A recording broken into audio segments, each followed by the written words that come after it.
उसे लगा कि सामने पड़ा ये छोटा सफेद कछुआ ही सारी मुसीबत की जड़ है। तभी उसके पेट में भूख से गुड़गुड़ होने लगी। तो उसने उस छोटे कछुए को घर ले जाकर उसका सूप बनाने का सोचा। लेकिन वो नहीं जानती थी कि ये छोटा सफेद कछुआ असल में एक असली ड्रैगन है, जो बुरी तरह घायल होने के बाद अपनी पहचान छिपाने के लिए कछुआ बन गया था। कहते हैं कि जो भी इसे देखता है, अगर वो एक बार सब कुछ अच्छा हो कह दे तो उसकी किस्मत चमक जाती है और इच्छाएं पूरी हो जाती है। जब लड़की घर पहुंची, उसने जल्दी से नानी को सब कुछ बताया, लेकिन नानी को लगा कि वो बकवास कर रही है। उस वक्त लड़की को किसी और बात की परवाह नहीं थी। वो बस उस छोटे कछुए का सूप बनाना चाहती थी।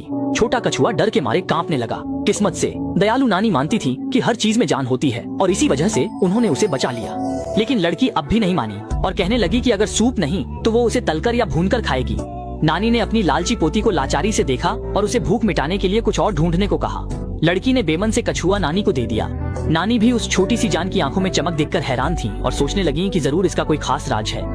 तो वो उस छोटे कछुए का बहुत ध्यान रखने लगी। लेकिन कई सालों से बारिश न होने की वजह से लोगों के पास अनाज भी लगभग खत्म हो गया था। बुढ़िया के पास जो थोड़ा बहुत खाना बचा था वो भी उसने उस छोटे कछुए को खिला दिया। पर उसे क्या पता था कि वो कछुआ रात में एक बड़ा मटका पानी उगलकर उसका एहसान चुकाएगा। उसी समय एक आलीशान आंगन में गांव वालों पर जुल्म करने वाले जमींदार ने बारिश के लिए एक तांत्रिक को बुलाया था। तांत्रिक कुछ मंत्र पढ़ रहा था। फिर उसने अपनी उंगली काटकर उसका खून तलवार पर मल दिया और सच में थोड़ी ही देर में आसमान में एक काला बादल आ गया। लेकिन जमींदार 2 पल भी खुश नहीं हो पाया कि वो बादल पलक झपकते ही गायब हो गया। तांत्रिक भी बेबस महसूस करने लगा और बस इतना ही कह पाया कि शायद ये सब किस्मत का खेल है। पर जमींदार बहुत ही जालिम था। क्या किस्मत विस्मत, इस चाओ झाओ शहर में मैं ही किस्मत हूँ। हम मैनेजर। जी मालिक, क्या हुक्म है? कल से चाओ जाओ शहर का लगान दोगुना कर दो। जी।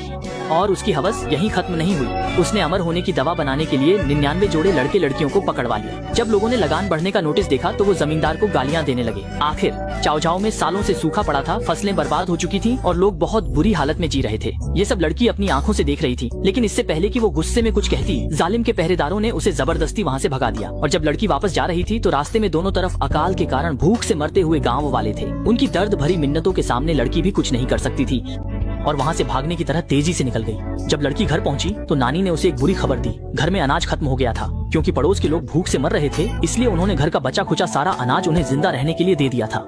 साथ ही उन्होंने लड़की को समझाया कि अभी बाहर खेलने न जाए। थोड़ी देर में वो उसके साथ पहाड़ पर जंगली सब्जियां ढूंढने जाएंगी ताकि पेट भर सके। लड़की ने भी बाहर जो देखा था वो बताना शुरू कर दिया।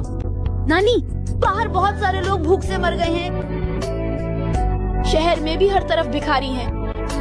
हुआंग पातियान ने लगान और बढ़ा दिया है, पहले से ठीक 2 गुना।